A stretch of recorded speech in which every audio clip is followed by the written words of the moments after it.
In what ways do you invest in yourself? Who are you surrounding yourself with? And what are the books that you are reading to get you along the path that you want to discover? If you are still discovering more about life, great, because life is all about that. One thing for the past 3 years, 4 years, is that I have been aspiring to be a real estate investor.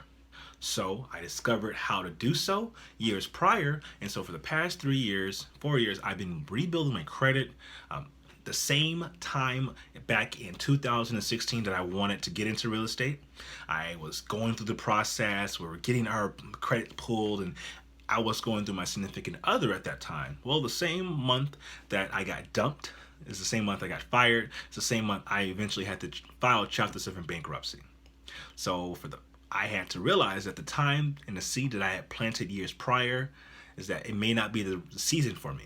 So for the past 3 years, I've been building the credit, doing all these things, networking, learning the ins and the outs of house hacking, fix and flipping, learning what real estate looks like, how to invest, how to just really make this big dream in my head a reality.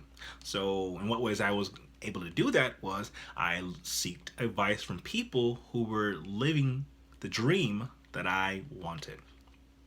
I'm the youngest person in my family, and no one in my family has ever owned a home. So I couldn't necessarily go to my mom or my sisters or cousins and say, hey, how do I go about this when most or many of them have never done so?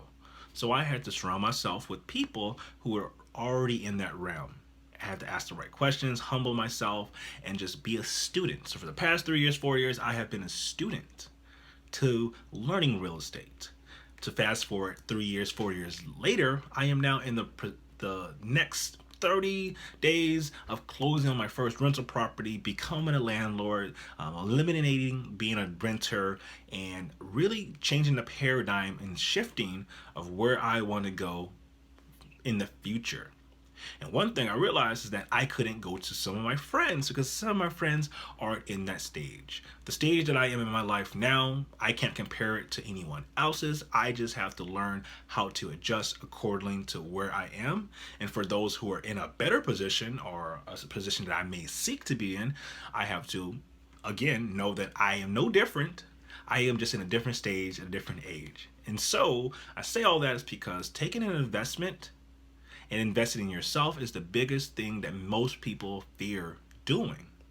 Whether it's taking the necessary workshops to become more a self-development type person, doing yoga, addressing who you are internally so you can be that person externally.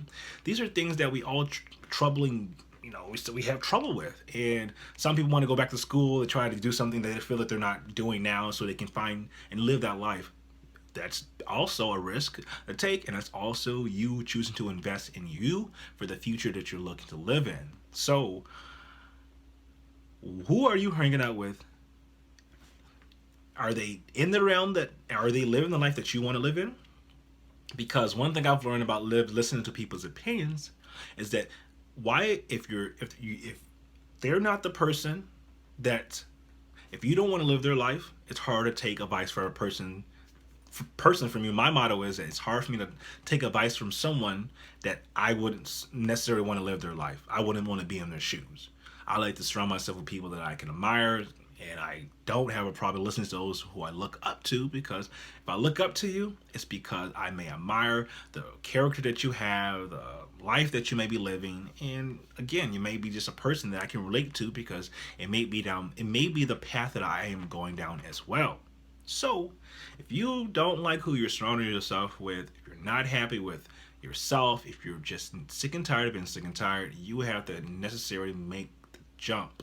And that leap in that jump is you deciding on who and where and why you want what you want in your life. Because if you don't have it now, it's all because of who you surround yourself with, how you feel about yourself, and the actions that you may not be making. Make the right actions, decide who you deserves to be in your life, and exclude anyone who does not fit that picture.